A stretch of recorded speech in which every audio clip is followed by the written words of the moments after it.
नमस्कार. आमच्यासोबत आहे भारतीय राष्ट्रीय काँग्रेस पार्टीचे वाराणसी शहराध्यक्ष श्री नितेशजी भारती. सर नमस्कार. आमच्या चॅनलमध्ये आपलं स्वागत आहे. नमस्कार. सर येणाऱ्या आता ग्रामपंचायत आहे, जिल्हा परिषद आहे, नगर परिषद आहे, तर वाडाडोंगरी हे एक मोठा एक क्षेत्र मानला जातो या ग्रामपंचायत नगर परिषद वगैरे मध्ये. तर सर मला हे सांगा, येणाऱ्या निवडणुकीमध्ये आता आपले इथे आमदार आपले भाजपचे समीरजी जे आहे यांनी काय इथे कार्यक्षेत्रामध्ये काम केले आहे ग्रामपंचायत मध्ये, जिल्हा परिषद, नगर परिषद मध्ये, काय सांगाल? इथून जे आमदार आहे माननीय समीरजी नेगे, हालू नका. इथून जे आता जे निवडून आलेले आमदार आहे भाजपचे जे समीरजी नेगे, ते जे निवडून आले आहेत त्याच्यानं म्हणजे त्यांनी काय विकास केलाय काय नाही केलेला आहे हे तर त्यांनाच ठाऊक असेल. पण नगर परिषद मध्ये त्यांची जी कमिटी बसलेली आहे त्यांनी विकासाच्या नावावर नुसतं भकास केलेला आहे. सर्वात जास्त जर करप्शन असेल तर वाडाडोंगरी नगर परिषद मध्ये आहे. जनरली सामान्य जनतेची तिथे या 5 वर्षात 7 वर्षांमध्ये लूट झालेली आहे जेव्हापासून ही कमिटी आलेली आहे. साधारण जे सामान्य जनता आहे ते पूर्ण त्रासून गेलेली आहे. समीरजी नेगीन जे निवडून आलेले आहे पूर्ण विधानसभेमध्ये जर कॅल्क्युलेशन केलं आपण, महाराष्ट्रात आता राहुलजी गांधी यांनी ओपन केलेला जो पोल आहे 1,35,000 बोगस मतदान हिंगणा विधानसभेमध्ये म्हणजे मिळालेलं आहे. जे 1,35,000 बोगस मतदान आहे पूर्ण महाराष्ट्रामध्ये सर्वात जास्त जर बोगस मतदान आहे ना तर आपल्या हिंगणा विधानसभेमध्ये. त्या आधारे नेगे साहेब निवडून आलेले आहे. म्हणजे आपले मुख्यमंत्री बसलेले आहे ते पण मला वाटतं पहिले मुख्यमंत्री बोगस मतदानाच्या आधारे बसलेले आहे. तसेच वाडाडोंगरी सेक्टरला जे मागच्या वेळची जी निवडणूक झालेली होती त्यामध्ये सुद्धा बोगस मतदानाचा खूप मोठा वापर या वाडाडोंगरी सेक्टरमध्ये झालेले होते. त्यामुळे भाजप वन साईड तिथे बसलेली आहे. जसे मेघे साहेबांचे जे कॉलेज आहे त्या कॉलेजच्या प्रत्येक स्टुडंटचे नाव हे वाडाडोंगरी सेक्टरला आहे. तो कॉलेजचा स्टुडंट इथून गेल्यानंतर सुद्धा तो इथे स्टुडंट मध्ये असेल नसेल तो विषय नाहीये, पण त्याचे नाव ह्या वाडाडोंगरीच्या मतदार यादीमध्ये नोंद झालेलं आहे. नेगे साहेबांचे जितके एम्प्लॉय सर्वांचे नाव या मतदार यादीमध्ये नोंद झालेलं आहे. म्हणजे भाजपने जे निवडून येत आहे ते फक्त बोगस मतदानाच्या यादीनुसार येत आहे, बोगस मतदानाच्या याच्यावर येत आहे. हे माझे मत आहे. विकासाच्या नावावर काय कामं झालेली आहे काय सांगाल? वाडाडोंगरीला जर आपण घुमलो, वाडाडोंगरीला जर आपण बघितलं तर वाडाडोंगरीमध्ये ज्या नगर परिषद मध्ये करोडो रुपयाचा फंडिंग आला आणखी गेला, त्या करोडो रुपयाच्या फंडिंगच्या नावाखाली फक्त यांनी फलक लागलेले आहे. आजही बघा तर फक्त फलक आहे. कुठे कुठे रोडाचे उद्घाटन झालेलं आहे, अजून रोड झालेले नाहीये ना नाली झालेली आहे. करोडो रुपये तिथून काढण्यात आलेले आहे पण विकास काही झालेला नाहीये. यावेळेच्या निवडणुकीला खूप सारे म्हणजे उमेदवारी घोषित करत आहे. यावेळेस काय आपण यावेळेस उमेदवारीसाठी संभावित उमेदवार म्हणून इच्छुक आहात? नाही, उमेदवाराचं पक्षश्रेष्ठी ठरवणार आहे. आमचा लढा ह्याच आहे की यावेळेस हे म्हणजे भ्रष्टाचारी नगर परिषदमध्ये बसलेले आहे यांना गाळणं आणखी नगर परिषदला लोकांना न्याय देण्यासाठी सत्ता परिवर्तन करणं गरजेचं आहे. त्यामुळे लोकांची जी इच्छा आहे ते पूर्ण करणं गरजेचं आहे. भाजपाची सत्ता असून भाजपाने आतापर्यंत काही विकास कामं केलेली आहे. वरून नगर परिषद नगराध्यक्ष बाकीची कमिटी त्यांची पण आहे, पण विकासच्या नावावर शून्य काम. त्याच्यानंतर त्यांची कमिटी बसले बोगस काम आणि भ्रष्टाचार वाढत आहे. याच्यावर आपलं काय म्हणणं आहे? जेव्हापासून 2018 पासून ही कमिटी अस्तित्वात आलेली आहे तेव्हापासून लोकांची लूट अक्षरशः टॅक्स मध्ये असो, आरएल मध्ये असो की प्रत्येक कामामध्ये छोट्या काम जर कोणी घेऊन तिथे गेला तर प्रत्येक गोष्टीला विषय बनतो देवाणघेवाणचा. कोणी जनतेची जी लूट झालेली आहे ते कुठेतरी थांबवणं गरजेचं आहे. अक्षरशः वाडाडोंगरी क्षेत्रातील आम जनता त्रासून गेलेली आहे यांच्यामुळे. त्यामुळे आमचाच विषय नाहीये, सामान्य जनतेचा विषय आहे की यावेळेस भाजपला हटवणं गरजेचं आहे.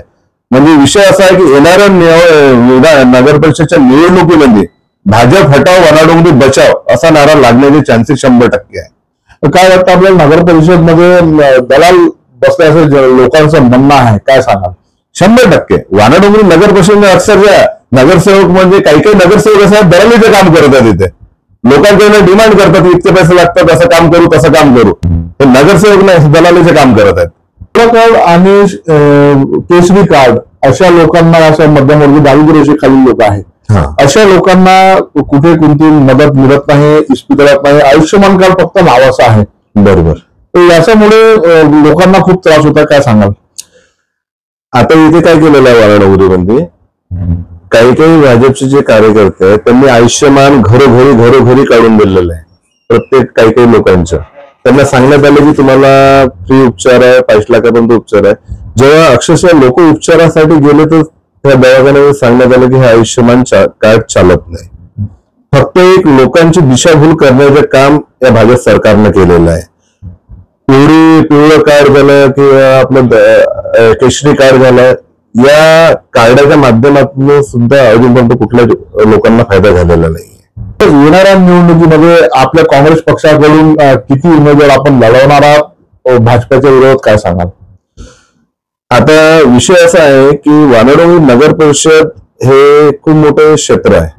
त्यामुळे कसं आहे, इथे जसं राहुल गांधीजींनी सांगितले की सर्व पक्ष, सर्व महाविकास घटक पक्षांना घेऊन सोबत लढायचं. तसंच काँग्रेस पक्षाची रणनीती हीच आहे की महाविकास आघाडीच्या माध्यमातून भाजप वर्सेस महाविकास आघाडी असा लढा देण्याचे संकेत दिसत आहेत. लाडकी बहीण योजनाचं जेव्हा निवडणुका होत्या तेव्हा लॉलीपॉप दिला होता. खूप साऱ्या लाडक्या बहिणींना खूप सारं काही वाटलं गेलं. त्यानंतर काही कितीतरी हजारो लाडक्या बहिणांना निराश करण्यात आला. काय सांगाल? अगदी बरोबर. तसं वानडोंगरीतल्या आहेत कमी कमी हजारो महिला आहेत ज्यांच्या इलेक्शनच्या टायमाला विधानसभेमध्ये लाडकी बहिणीचे 1-2 महिने पैसे आले, त्यानंतर पुष्कळशा महिला आहे ज्यांचे पैसे बंद झालेले आहेत.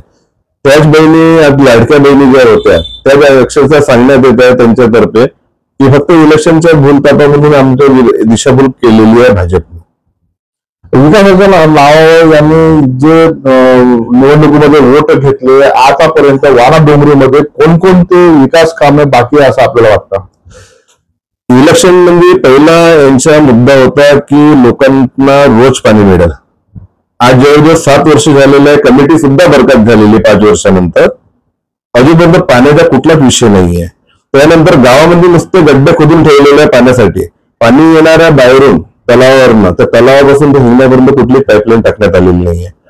तलावावरून पाणी हिंगण्यात येणार आहे, हिंगण्यातून पाणी येणार आहे आपला डॅमवरती, प्लॅन्ट बनणार आहे. तो प्लॅन्टच्या अजून अस्तित्वात नाहीये. प्लॅन्ट मधून पाणी येणाऱ्या टाकीवरती, टाकी अजून बनलेली नाहीये. टाकीपासून जे पाईपलाईन गावात येणार आहे त्या पाईपलाईन पहिले टाकून गेलेलं आहे. जे सर्वात शेवटचं काम आहे ते सर्वात अगोदर करण्यात आलेलं आहे. म्हणजे अक्षरशः इलेक्शन तोंडावर असल्यामुळे ते लोकांना फक्त दाखवण्यात येतं की पाणी देऊ, पण अक्षरशः पाण्याच्या कुठलीच रूपरेषा अजून आखलेली नाहीये. पाणी पुरवठा म्हणून पहिल्या 1-2 वर्षांमध्ये त्यांनी पाणी पुरवठ्यासाठी काहीतरी उपाययोजना करून लोकांना रोज पाणी मिळेल अशी काहीतरी उपाययोजना करायला पाहिजे. फक्त इथं विकास झाला तर नगरसेवकाचा, विकासाच्या नावावर लोकांना फक्त दिशाभूल केलेली आहे, लोकांची पिळवणूक केलेली आहे, लोकांची लुटमार केलेली आहे. म्हणजे आपलं म्हणणं असं आहे की ठेकेदारांकडून ज्या ठेकेदाराला काम दिलं त्यांच्याकडून नगरसेवकांनी आपलं घर भरलं. आता अक्षरशः आता ते सांगावं नाही, पण नगरसेवकच सर्व विषय तिथे बनवत आहेत. नगरसेवकच सर्व काही घडवत आहेत. नगरसेवकाच्या माध्यमातून खूप करोडो रुपयाचा अल्पव्यय झालेला आहे, भ्रष्टाचार झालेला आहे, याचे पुरावे सुद्धा दिलेले आहे. या अगोदर मोर्चे सुद्धा काढण्यात आलेले आहे. आम्ही कलेक्टरला वारंवार तक्रार सुद्धा दिलेली आहे, पण कुठलाच विषय येत नाही. आता विषय असा आहे की गल्लीपासून दिल्लीपर्यंत सत्ता त्यांची आहे, आमदार त्यांची आहे. आम्ही जरी कलेक्टरला काही करायला गेलो तर वरतून प्रेशर येतात की कारवाई करा नको. आम्ही कुठेतरी दबाव तंत्रामध्ये बळी चाललेलो आहोत. लोकांचे जे आवाज उठवण्याचा आमचा जो विषय आहे तो कुठेतरी दाबवण्याचा प्रयत्न इथून भाजपचे म्हणा किंवा स्थानिक जे लोकप्रतिनिधी म्हणा त्यांच्या माध्यमातून होत आहे. बेरोजगाराचा विषय, एवढे युवक इथे बेरोजगार आहे, रोजगारांची काही आजपर्यंत सुविधा नाहीये आणि भाजपा सरकारमध्ये लाखो युवकांना आम्ही रोजगार देऊ. वाणाडोंगरीचे जिथले युवक आहेत बेरोजगार, त्यांच्या रोजगारासाठी जर आपली सत्ता जर बसली त्याच्यासाठी काय एक पाऊल राहील? वाणाडोंगरी म्हणजे जसं रोजगाराचा एक विषय आहे, तर प्रॉपर नगर परिषद तर्फे काहीतरी अशी उपाययोजना करायला पाहिजे की जेणेकरून स्थानिकांना इथं रोजगार मिळाला पाहिजे, ना की बाहेरच्यांना. अजून कुठल्याच प्रकारचे असं कुठलंच पाऊल नगर परिषदने उचललेलं नाहीये. ना इथल्या स्थानिक लोकप्रतिनिधी उचललेला आहे. फक्त इथला विषय हेच राहते की आमचा विकास कसा होईल, त्याच्याकडे सर्वांचा विषय आहे. सर्व जे काही निवडणूक लढली किंवा निवडून आलेल्या वारडोंगरीचे त्यांना स्वतः माहिती आहे आपण कोणत्या पद्धतीने निवडून आलेला.